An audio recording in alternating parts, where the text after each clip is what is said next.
কিতাব সাক্ষী দেয় হাসাইন নবীজির এক সাইডে, হুসাইন আর এক সাইডে। সেজদা অবস্থায় তারাও দুই ভাই নবীজির কানের কাছে মুখ লাগায় ডাকতেছে, নানা গো, ও নানা, আমরা দুই ভাইয়ের কেমনে তুমি বুইলা গেছো? ও নানা, আমরা যা চাইতাম তাই তুমি মানতা, যা বলতাম তাই তুমি শুনতা, কেমনে আমরা দুই ভাইরে বুইলা গেছো? নানা গো, চলো না, চলো না, আমরা মদিনায় যাই। হুসাইন ডাকতেছে, চলো না, আমরা মদিনায় যাই। এমনি করে ডাকতেছে, তারপরও নবীজি মাথা উঠাই না। ফাতেমা ডাকতেছে, মাবুদ, কি আর দিব গো, আমি বুঝি না, আমার বাবারে কি উঠাইবা না, মদিনা যাওয়ার জন্য দিবা না? মাবুদ গো, ও মাবুদ, এবার আরেকটা দাবি করি, আরেকটা দরখাস্ত তোমার দরবারে তুলে ধরি, যদি পছন্দ হয় আমার বাবারে মদিনা নেওয়ার জন্য দিও। মাবুদ, আমার কলিজার টুকরা হাসাইন আর হুসাইনকে আমার বাবার উম্মতের জন্য কুরবানি করে দিলাম। জুরে কন্যা সুবহানাল্লাহ। আমার নবী মাথাটা উঠাইয়া চোখের পানি গুলো গড় গড় করে পড়তেছে। ফাতেমা গো, দোয়া করেছো আমার উম্মতের জন্য, আমার মাওলা দি তোমার দোয়া কবুল কইরা লিছে। আরে হাসাইন, হুসাইন রে, আমার বুকে আয়, আমার উম্মতের নামে তোরা কুরবানি হয়েছস। দুইজনকে কুলে লইয়া আমার নবী দুই গালে চুমাইতেছে, কাজ করে হুসাইনকে লইয়া বেশি আদর করে চুমাইতেছে আর ডাকতেছে, আল্লাহুম্মা হুসাইনা সবরা। আমার হুসাইন যেদিন কারবালার জমিলে এই অবস্থায় পড়ে গড়াগড়ি করে কাঁদবে, মাবুদ গো, আমার হুসাইনকে সবর করার তৌফিক দিও। হুসাইনের রক্ত, হাসাইন দুনিয়ার থেকে বিদায়ের মূল কাহিনী দেখা যায় নবীর উম্মতের জন্য। আজকে এই নবীর উম্মত নবীজিকে ভালোবাসবে না, হুসাইনের মহরমের এই অবস্থাকে স্মরণ করবে না। কোন কোন ভাইয়ের আছে মহরমের 10 তারিখ কিছু করা বেদাত, বেদাত, বেদাত। যে রক্তের বিনিময়ে লক্ষ লক্ষ গুনাহগার উম্মত মুক্তি পাবে হাশরের ময়দানে, আর এই হুসাইনের স্মরণ করলে বলে বেদাত। ভাই সাহেব, এই বেদাত আর কোয়েন না। বাংলার যুবকদেরকে হুসাইনের আদর্শ শিক্ষা থেকে দূরে নিয়েন না। এই হুসাইনের রক্তের প্রতিদান দেওয়ার ব্যবস্থা মাহফিলের মাধ্যমে, আলোচনার মাধ্যমে বাংলার যুবকদেরকে শিখতে দেন, বুঝতে দেন। এই বেদাতকে বন্ধ করে রাখছেন, আর বাংলার যুবকেরা নাটক করতেছে, বেশিয়ারা টিভি বয়ে রইছে। তাদেরকে হুসাইনের রক্তের প্রতিদান, হুসাইনের রক্তের হাকিকত, হুসাইনের রক্তের বদলা কি করতে হবে, এই জিনিসগুলি বুঝার মতো ব্যবস্থা করার সুযোগ দেন। মহরমের চাঁদে মাহফিল যেন হয়। বেদাত বেদাত আর কোয়েন না। ভাইসা বলতে চাই, ইমাম হুসাইন আর হাসাইন নবীর উম্মতের জন্য কুরবানি। নবীজি দুনিয়ার থেকে বিদায় হয়ে গেলে, সকলে বিদায় হয়ে গেলে, এই মহরমের 10 তারিখ আল্লাহর রাস্তায় জীবন কে দিছে, কেমনে দিতে হবে আমার নবী শিখাইছে। আল্লাহর রাস্তায় জীবন দিলে আমার আল্লাহ খুশি হয়। শুধু খুশি হয় না, এক একজন শহীদকে বিনা হিসাবে জান্নাতে দিবে। শুধু জান্নাতে নয়, হাসরের দিন এক একজন শহীদের কথা আল্লাহ হাসরের দিন মানবে। এক একজন শহীদ হাজার হাজার জাহান্নামীকে শাফায়াত করে জান্নাতে নেওয়ার অধিকার দেওয়া হবে। জুরে কন্যা সুবহানাল্লাহ। হাসরের দিন হক্কানি পীর মাসায় এক বুজুর্গ যারা, হক্কানি পীর মাসায় এক বুজুর্গ যারা, এক একজন পীর মাসায় এক বুজুর্গকে 40,000 মুরিদকে শাফায়াত করে জান্নাতে নেওয়ার অনুমতি দেওয়া হইব। বলতেছিলাম, শুরু হয়ে গেল ইমাম হাসাইন আর হুসাইনের উপরে মার দোয়া। নবীর উম্মতের জন্য দোয়া করলেন, মা এটা কবুল হয়ে গেছে। নবীজি দুনিয়ার থেকে বিদায় হলে, 4 খলিফা বিদায় হলে, হাসাইনের হাতে আসলেন ক্ষমতা। কোন ক্ষমতা?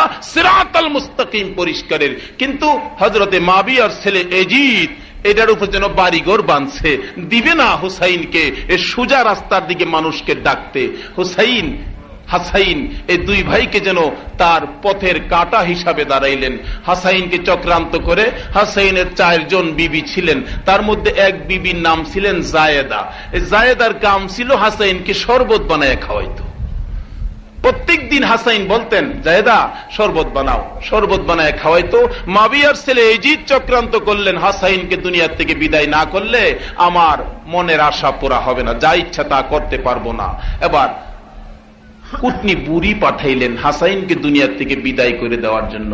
বুড়ি মদিনায় আইসা হাসাইনের বিবি জায়েদার সাথে বাপ জমাইলেন, জায়েদা 4 জনের মধ্যে তোমারে যেমন আদর করে না, একটা কাজ করো, কি তোমার আদর যখন কম করে তুমি একটা কাজ করো, যদি হাসাইন দে মাইরা দিতারও বিষ খাওয়াইয়া, তাইলে কালকাই এজিদকে দিয়া বিয়া করায়, এজিদ হবে বাদশাহ, তোমারে বানাম রানী।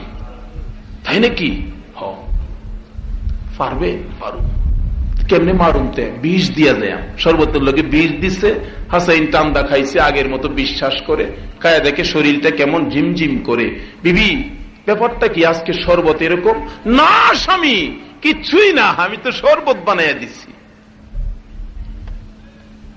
বুড়ি কি দিলা? মরল না দি। পরের দিন আবার একটু মাত্রা বাড়াইছে, মরে নাই। তৃতীয় দিন বেশি করে বিষ দিছে। হাসাইন এক টানে খাইলে সমস্ত শরীর অবশ, চেহারাটা লীল হয়ে আসতেছে। হাসাইন যেন জিহ্বাটা লড়াইতে পারতেছে না, ডাকতেছে, বিবি আমার ভাই হুসাইন কই? হুসাইন কি একটু আমার কাছে আনো। হুসাইন আইসা দেখে ভাইয়ের এই অবস্থা, চিৎকার মারছে, ভাই বলো তোমার এই অবস্থা কে করছে, আমি এখন তার প্রতিশোধ নিব।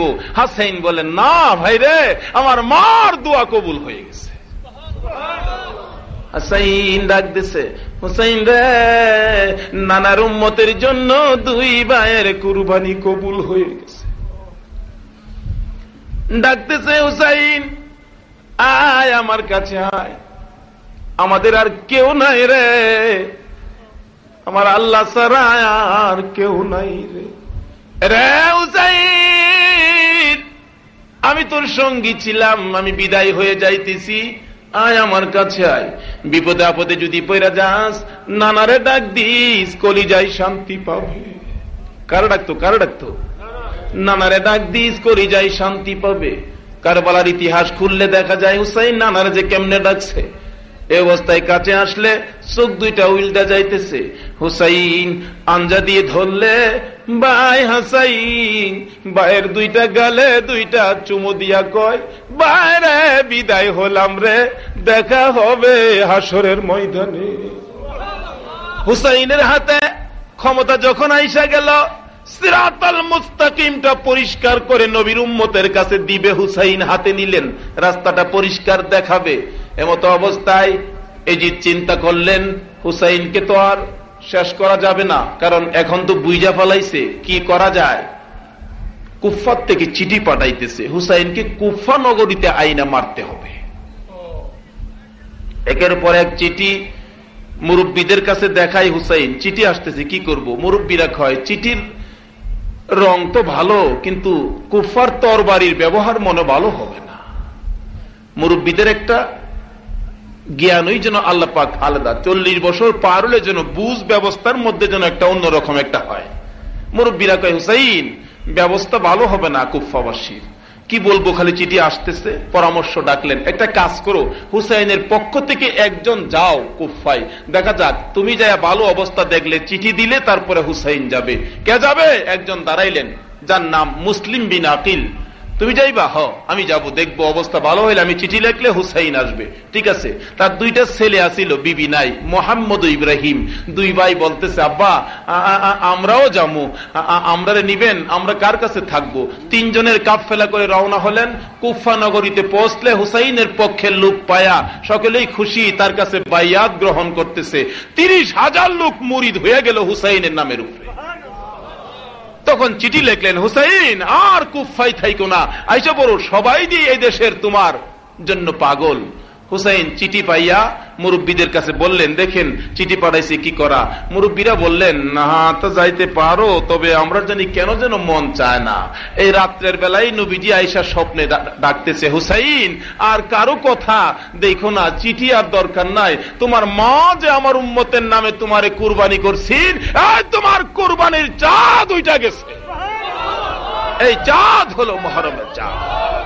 ডাকতেছেন, হুসাইন বেরিয়ে যা রে, আর মদিনায় থাকবি না। হুসাইন মদিনার থেকে বেরিয়ে গেছে। এ খবর পাইয়া কুফা নগরীতে মসজিদের মধ্যে আলোচনায় ছিলেন মুসলিম বিন আকিল।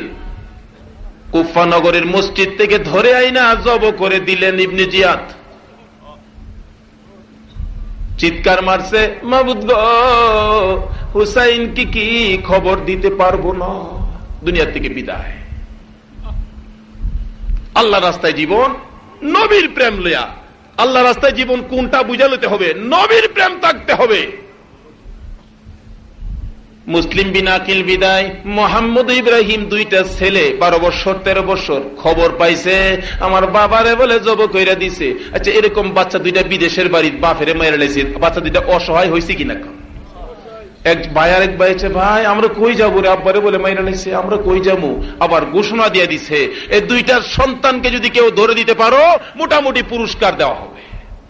তরবারি লইয়া লোকেরা ঘুরতেছে। ছেলে দুইটা সারাদিন চুপ করে লুকাইয়া থাকে। রাত্র হইলে মদিনার রাস্তা খুঁজে আর কান্দে আর ডাকে, মদিনার পাখি রে আইলে না, খবর নিলে না, হুসাইনের খবর তোরা নিবে না, হুসাইন যেন কুফায় না আসে রে, খবরটা নিয়া যা। সারা রাত দৌড়ায় আর কান্দে, আর দিনের বেলা চুপ করে থাকে। একদিন 2 দিন পার হয়ে গেছে। 3 দিনের দিন একটা খেজুরের বাগানের ভিতরে লুকাইয়া রয়েছে। খেজুরের বাগানের মালিকের নাম ছিল হারেস। হারেস নিজেও তরবারি লইয়া ঘুরতেছে সারাদিন বাগানের মধ্যে লুকাইয়া। রাত্র হলে ছোট ভাইটা ডাকতেছে, ভাইরে আর বুঝি যাইতে পারবো না, একটা কাক সামনে বাড়তে পারতেছি না, সারাদিন না খাইয়া না ঘুমাইয়া কেমনে আর চলবো। বাগানের মধ্যে ঘুমিয়ে আছে 2 ভাই। সকাল হলে হারেসের বিবি বাগান দেখতে যায়, যা দেখে মাঝখানে 2টা পূর্ণিমার চাঁদ উদয় হইয়া রয়েছে। এত সুন্দর বাচ্চারা বাগানের ভিতরে, কি ব্যাপার? 12 বছর 13 বছর। কাছাকাছি গেলে ছোট্ট ভাইটার ঘুম ভেঙে গেছে। ঘুম থেকে উঠে বড় ভাইয়ের গলায় ধরছে, বাইরে ঘুমাইস না, কুফাবাসী আমরার খবর পাইছে, আর বুঝি মদিনা নসিব হবে না। 2 ভাই মিলে মহিলাটার পায়ে পড়ে গেছে, মা তুমি আমরার মা লাগো গো, কুফাবাসীর কাছে আমরা খবর দিও না। মহিলাটা আদর করে ডাকতেছে, বাবা গো, মা যখন ডাকছো, এই জায়গায় থাকলে কুফার নিষ্ঠুরেরা তোমার খবর পাইব, চলো আমার বাড়িতে যাই, লুকায় রাখবো, সন্ধ্যা হলে মদিনার রাস্তা দেখাইয়া দিব। বাড়িতে নিয়ে রাখলেন। সন্ধ্যা হওয়ার আগেই বাচ্চা 2টা ঘুমের ঘর থেকে উইটা গেছে। এ অবস্থায় হারে সারাদিন গুইরা খবর না পাইয়া খানা খাইতে গেছে। সন্ধ্যার সময় ঘরের ভিতরে কান্দার আওয়াজ শুনে রান্নাঘরের কোনারে, রান্নার আওয়াজ শুনলে ডাকতেছে, বিবি আমার রান্নাঘরে কান্দে কে? অন্য ঘরের ছেলেরা কান্দে। বিবি গো, না, কান্দার রঙে কয় তারাই বুঝি মদিনার সন্তান। স্বামী, না তোমার ঘরে না, অন্য ঘরে কান্দে। না না, আমারে দেখতে দে। তরবারিটা লইয়া হারেস উইটা দাঁড়াইছে, দেখার জন্য যাবে। বিবি পায়ে ধরছে, স্বামী গো, ও স্বামী, মদিনার সন্তানের গলায় ছুরি দিও না, আমার রাসূলের কলিজায় আঘাত লাগবে। নিষ্ঠুর পাষাণ হারেস মানল না, দৌড়াইয়া রান্নাঘরের কিনারে যা দেখে 2টা পূর্ণিমার চাঁদ উদয় হইয়া রইছে। ছোট্ট ভাইটা ডাকতেছে, বড় ভাই, বাইরে বাবুজি আইছে। বড় আদর করে সামনে বাড়ছে। নিষ্ঠুর পাষাণ হারেস তরবারিটা দেখাইয়া কয়, 3 দিন যাবৎ ঘুরতেছি তোমাদের জন্য, আসো আমার কাছে আসো। ভাই 2টা কবুতরের বাচ্চার মতো কাঁপতেছে ভয়ে, কাছে আসে না। 12 বছর 13 বছর বয়স। ও গো নবীর উম্মতেরা, কেমনে গো সেই নবীর আওলাদ ভুলে গেছো?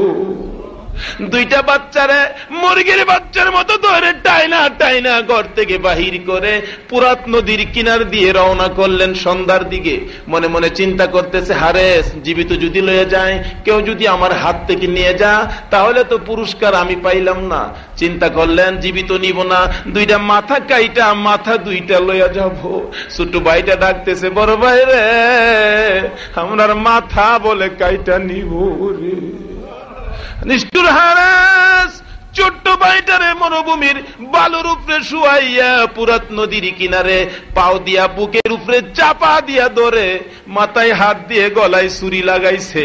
বড় ভাইটা ডাকতেছে, মদিনার পাখি রে, এই খবর কি হুসাইনকে দিবি না? গলাটা কাইটা যাইতেছে। ছোট্ট ভাইটা ডাকতেছে, ভাই গো আমরা কি মদিনায় যাইতে পারবো না? গলাটা কাইটা আলাদা হয়ে গেলে ভাই ভাই কয়ে ডাকতেছে, ঠোঁট দুইটা এই কথাই বলতেছে, বডিটা গড়াগড়ি করতেছে। বড় ভাইরে ফালাইয়া গলায় ছুরি চালাইলে বড় ভাইটা ডাকতেছে, নিষ্ঠুর হারেস রে, কেমনি রে আমরার গলায় ছুরি দিবি? গলাটা কাইটা দুইটা মাথা লইয়া রওনা করছে। ওই দিক দিয়ে ইমাম হুসাইন ছোট বড় মেয়ে পুরুষ বাচ্চা সহ 72 জনের কাফেলা লইয়া কুফার দিকে আসতেছে মহরমের চাঁদ। আস্তে আস্তে কারবালায় পৌঁছে গেলে আল্লাহর রাস্তায় কোনটা কাকে বলে, কোন রাস্তায় জীবন দিলে আমার আল্লাহ বলছে মৃত বলো না, বরঞ্চ আরেক আয়াতে বলে তারা মরা না, তারা জীবিত, তোমরা অনুভব করতে পারো না। আরেক আয়াত দ্বারা বলতেছে বাল আহইয়াউন ইনদা রাব্বিহিম ইরযাকুন, দুনিয়াতে থাইকা তোমরা যেমন খাইতেছো, আমিও ওই আমার রাস্তায় যারা জীবন দিছে তাদের কবরে আমিও খাওয়াইতেছি। জুরে কন্যা সুবহানাল্লাহ। আমার আল্লাহ বলেন আমার রাস্তায় জীবন দিতে পারলে রাস্তাটা কোনটা আমার নবী দেখাইছে, নবীর আওলাদে দেখাইছে, নবীর বংশধরেরা দেখাইছে, নবীর সাহাবীরা দেখাইয়া দিছে। এই রাস্তায় প্রয়োজন হলে জীবন দিতে রাজি আছে। আল্লাহ তুমি কবুল করো, সকলে বলুন আমিন। বলতেছিলাম ইমাম হুসাইন 72 জনের কাফেলা লইয়া কারবালায় পৌঁছে গেছে।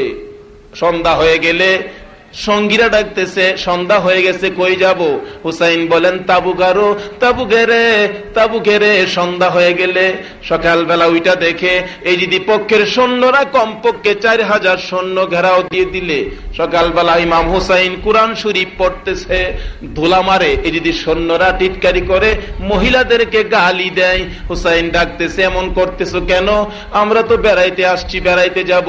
এই যদি সৈন্যরা বলে যুদ্ধ করতে হবে, না আমি যুদ্ধ করতে আসি নাই। হুসাইন বলে যুদ্ধ করতে আসি নাই, তারা বলে যুদ্ধ করতে হবে। এমনি করতে করতে মুহররমের 8-9 তারিখ দিন গিয়া রাত্রে হুসাইন তাবুতে খানা নাই, পানি নাই, কিছুই নাই। বাতিটা নিবাইয়া বলতেছে হুসাইন কারবালার থেকে যাবে না, আমার মার দোয়া বুঝি কবুল গো, নবীর উম্মতের জন্য কারবালাই বুঝি আমি শহীদ হব, তোমরা যা যেদিক দিয়ে পারো তোমরা ময়দান ছাড়ো। বাতিটা জ্বালায়া দেখে কেউ হুসাইনকে ছাইরা ময়দান ছাড়লো না। 72 জনের মধ্যে সবাই হাজির, কেউ হুসাইন ছাড়লো না। কি বলেন? যে হুসাইনকে কেউ ছাড়লো না, এই হুসাইনকে আমরা কি ছাইরা দিব? যে যত কথাই বলে নবীর কলিজার টুকরা দূরের নাতি, যেই পথে রক্ত দিছে সেই পথেই আমরা থাকবো, সেই পথ আমরা ছাড়বো না। সকলে বলুন আমিন। বলতেছি হুসাইন চোখের পানি দিয়া বুক বাসাইয়া বলতেছে মনে হয় হুসাইন আর মদিনায় ফিরে যাবে না। সকাল হয়ে গেলে হুসাইনের বিবি 6 মাসের শিশু আলী আসগরকে নিয়ে দাঁড়ায়া দেখতেছে আলী আসগরের জিহ্বাটা পর্যন্ত শুকায়া গেছে। নবীর উম্মতেরা গো, কেন নবীরে ভালোবাসবা না? জিহ্বাটা শুকাইয়া গেছে। আলী আসগর 6 মাস বয়স, জিহ্বাটা লড়াইয়া বুঝাইতেছে এক ফোঁটা পানি যদি না দাও গো আমার কলিজা শুকাইয়া গেছে, আমি বাঁচবো না। আলী আসগরের বিবি, আলী আসগরের মা আলী আসগরকে কুলে লইয়া হুসাইনের সামনে হাজির। স্বামী, হ্যাঁ বাচ্চাটারে এক ফোঁটা পানি খাওয়াও, না হয়তো প্রাণ বাঁচবে না। হুসাইন কুরআন শরীফ বন্ধ করে বাচ্চাটারে কুলে লইয়া যাইতেছে আর ডাকতেছে, এরে দিদি সৈন্যরা, তোর মায়া লাগেনি, দয়া লাগেনি, এই বাচ্চাটারে একটু পানি খাওয়াইবার সুযোগ দে। এমনি করে ডাকতেছে আর সামনে বাড়তেছে। এই দিদি পক্ষের সৈন্যরা, একটা সৈন্য দূর থেকে হুসাইনের দিকে লক্ষ্য করে তীর মারছে। নিষ্ঠুর তীর আস্তে আস্তে আস্তে আস্তে হুসাইনের গায়ে লাগলো না। হুসাইনের কোলে 6 মাসের শিশু আলী আসগরের কলিজাটা বরাবর তীর লাইগা গেছে। তীর লাইগা ওই দিক দিয়ে তীরটা ভেরিয়ে গেছে। আলী আসগর একটা চিৎকার মাইরা জিহ্বাটা বাহির করে দিছে, চোখ দুইটা যেন বাহির হইয়া যাইতেছে। হুসাইন টান দিয়া তীরটা খুলছে, তীরের আগার মধ্যে কলিজা ছিঁড়াইছে। হুসাইন ডাকতেছে, নানা গো, ও নানা, তোমার আওলাদের খবর নিলা না? এই পানি তোমার প্রেমে পয়দা হয়েছে। আজকে আমার কলিজার টুকরায় আলী আসগর পানি পাইল না, তীর খাইয়া বিদায় হলো। হুসাইনের চোখের পানি আইসা গেলে এবার বাচ্চার দিকে তাকায়া দেখে জিব্বাটা বাহির করে দিছে 6 মাসের শিশু আলী আসগর। কোন রাস্তায় জীবন দিবা গো?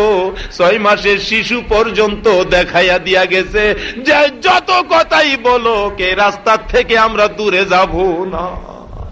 6 মাসের শিশু আলী আসগরের জিব্বাটা বাহির করে দিয়া বুঝাইতেছে, বাবা গো আমার জন্য আর কষ্ট করতে হবে না, জিব্বাটা বাহির করে দিলাম, আর পানি খাইব না। মৃত শিশু কুলে লইয়া যাইতেছে তাঁবুর দিকে। হুসাইনের বিবি আলী আসগরের মা তাকাইয়া রইছে, পানি খাওয়াইয়া বুঝিয়ে আনছে। স্বামী পানি খাওয়াইছো? নেও পানি খাওয়াইছি, এমন পানি খাওয়াইছি গো জীবনে আর পানি চাবে না। হুসাইনের বিবি আলী আসগরের মা কুলে লইয়া মাটিতে শুয়াইয়া কান্দে, মাউত হে জিব্বা দেখে কলিজা দেখে আমি মা কেমনে সহ্য করব?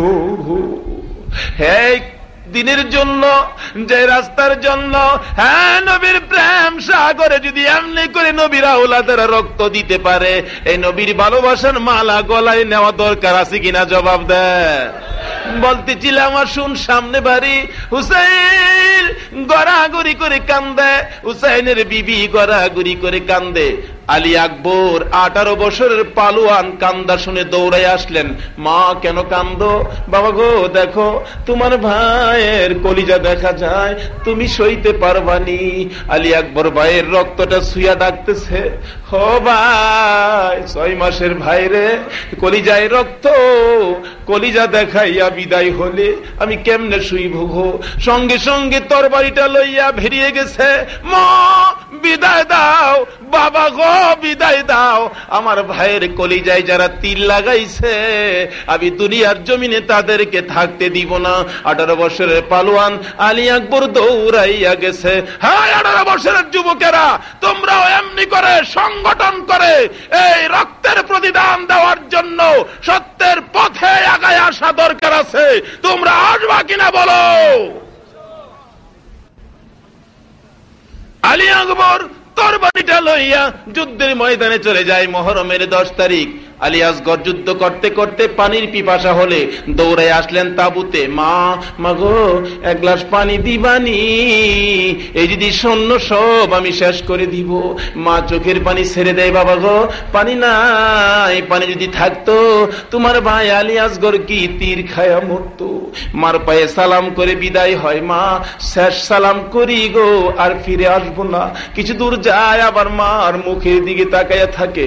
মা ডাকতেছে, বাবারে আর চাইস না রে, যা বিদায় দিলাম, দেখা হবে হাসরের ময়দানে। এমনি করে সকল সৈন্যরা দুনিয়া থেকে বিদায়। পুরুষ যারা ছিল শুধুমাত্র জয়নাল আবদিন আর হুসাইন জীবিত। জয়নাল আবদিন বেমার অসুস্থ, হুসাইন যুদ্ধের পোশাক পরতেছে, জয়নাল আবদিন বাধা দিতেছে, নিষেধ করতেছে, হুসাইন আমি যাব তুমি যাও না। হুসাইন বলেন না জয়নাল আবদিন গো তুমি যাও না, তুমি যদি শহীদ হইয়া যাও নবীর বংশের বাতি কে জ্বালাবে। হুসাইন পোশাকটা পরে তাবুত থেকে যখন বাহির হয়ে যায় মনে হয় যেন আকাশ বাতাস পর্যন্ত যেন দুঃখে দুঃখিত হয়ে যায়। হুসাইন আর বুঝি তাবুতে ফিরে আসবা না, নবীর উম্মতের জন্য মার দুয়া বুঝি কবুল হইয়া গেছে। এই হুসাইনকে কেন ভালোবাসবা না, এই নবীকে কেন ভালোবাসবা না? হুসাইন যুদ্ধের ময়দানে যুদ্ধ শুরু হয়ে যায়, চারদিক থেকে আক্রমণ। হুসাইন সইতে পারে না, গোড়ার থেকে নাইমা গেলে রক্তে সারা শরীর লাল লাল হয়ে গেছে। হুসাইন ডাকতেছে, আর কত মারবি রে, আর কত মারবি? পিছন দিক থেকে নিষ্ঠুর পাষাণ হৃদি সৈন্যের সেনাপতি সীমার আঞ্জা দিয়ে ধরছে, ধরে চিৎ করে জমিনে ফালাইয়া বুকের উপর চৈরা বসলে হুসাইন ডাকতেছে, সীমার আজকে শুক্রবার জুমার দিন, আমার 2 রাকাত নামাজের সময় দিবিনি রে নবীর উম্মতেরা। হুসাইন যদি রক্ত মাখা শরীর লইয়া 2 রাকাত জুমার নামাজের সময় চাইতে পারে, এই নামাজ আমাদের পড়া দরকার আছে কিনা বলুন? হুসাইন রক্ত লইয়া 2 রাকাত নামাজ আদায়ের সময় চাইলে যদি সৈন্যের সেনাপতি সময় দিলেন পরও হুসাইন 2 রাকাত নামাজ পড়ে তাশাহুদের মধ্যে তাশাহুদ শুরু করে দিয়ে সালাম ফিরানের আগ পর্যন্ত ইতিহাস সাক্ষী দেয় এই যদি সৈন্যরা হুসাইনের চারিদিকে কলিজা বরাবর 70 থেকে 72টা তীর লাগাইয়া দিছে। হুসাইন সালামটা ফিরাইয়া তীরগুলো টেনে টেনে খোলার জন্য চেষ্টা করতেছে। ডান দিকের তীরে ধরে টান দিলে কলিজা লড়ে, তীর খুলে না। যারা উপস্থিত ছিলেন, যুদ্ধ দেখার জন্য গিয়েছিলেন, তার মধ্যে অনেক সাহাবীও ছিলেন। সাহাবীরা কি করবে, অসহায় হুসাইনের পাশে দাঁড়াইয়া দেখতেছে তীরটা ধরে টান দিলে কলিজাটা লড়তেছে, হুসাইন কাঁপতেছে, আর একটা ডাক মারছে, না না গো। সাক্ষী দেয় উপস্থিত যারা, প্রথম একটা ডাক হুসাইন তীরে ধরে ডাক দিছে, মারে ডাক দেয় নাই, বাবারে ডাক দেয় নাই, নানা গো কয়া ডাক মারছে। বাম দিকের তীরটা ধরে টান দিয়া হুসাইন নানা গো কয়া ডাক মারছে। সামনের তীরটা ধরে সমস্তটা শরীর কাঁপতেছে, হুসাইনের জিহ্বাটা বাহির হয়ে গেছে গো। তীরটা ধরে টান দিয়া তীরটা খুলে হুসাইন জিহ্বাটা বাহির করে চিতিয়া পড়ে গেছে। আর তীরটার আগার মধ্যে দেখা যায় কলিজা চিরাইয়া রইছে। হুসাইন 3 নাম্বারের ডাকটাও নানা গো কয়া হুসাইন পড়ে গেছে। নিষ্ঠুর পাশার সীমার হুসাইনের মাথাটা আলাদা কইরা ফলাইছে। হুসাইন এই অবস্থার মধ্যে 3টা ডাক, শুধুমাত্র নানা নানা